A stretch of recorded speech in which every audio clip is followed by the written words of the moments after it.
नमस्कार, मराठी रेसिपी मध्ये तुमचं स्वागत आहे। आज आपण पावभाजी कशी बनवायची ते पाहणार आहोत।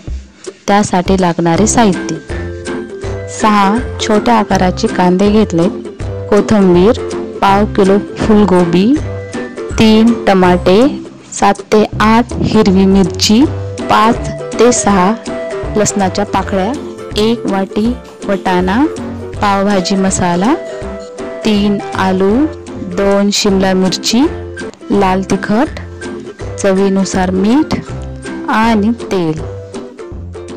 सर्वात प्रथम भाज्या शिजवून घेऊया। त्यात बटाटे, कांदा, शिमला मिरचीचे काप करून एका पॅन मध्ये टाकायचे।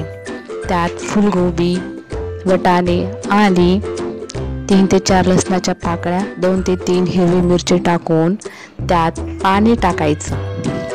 गॅस चालू करून हाय फ्लेमवर भाज्याला उकळी येईपर्यंत शिजवायचं। भाज्याला उकळी आली की स्लो गॅस करून 10 मिनिट शिजवायचं। भाज्या शिजेपर्यंत आपण टमाट्याची प्युरी तयार करून घेऊयात। टमाट्याचे काप करून एका मिक्सरच्या जारमध्ये टाकायचं। त्यात उरलेली लसणाच्या पाकळ्या आणि हिरवी मिरची टाकून चांगली प्युरी तयार करून घेऊयात।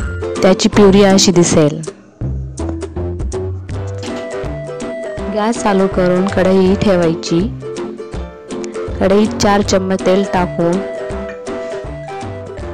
तेल चांगलं तापलं की टमाट्याची प्युरी टाकायची।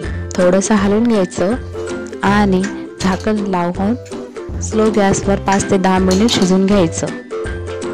आपल्या भाज्या शिजवून झाल्यात त्या एका चाळणीत टाकून घ्यायच्या। थंड झालं की मिक्सरच्या जारमध्ये बारीक करून घेऊयात। बारीक केलेलं बॅटर असे दिसेल। झाकण काढून टमाट्याच्या प्युरीला चांगला तेल सुटलंय। आता आपण भाज्या त्यात मिक्स करूयात। चांगलं एकजीव करून घेऊयात। झाकण लावून साधारण 1 मिनिट शिजवून घेऊयात। झाकण काढून त्यात 1.5 चम्मच पावभाजी मसाला टाकायचा, 1.5 चम्मच लाल तिखट, चवीनुसार मीठ टाकून एकजीव करून घेऊयात। 1 ग्लास पाणी टाकून हलवून घेऊयात। उकळी आली की त्यावर कोथिंबीर टाकून गॅस बंद करूयात। आपली पावभाजी रेडी।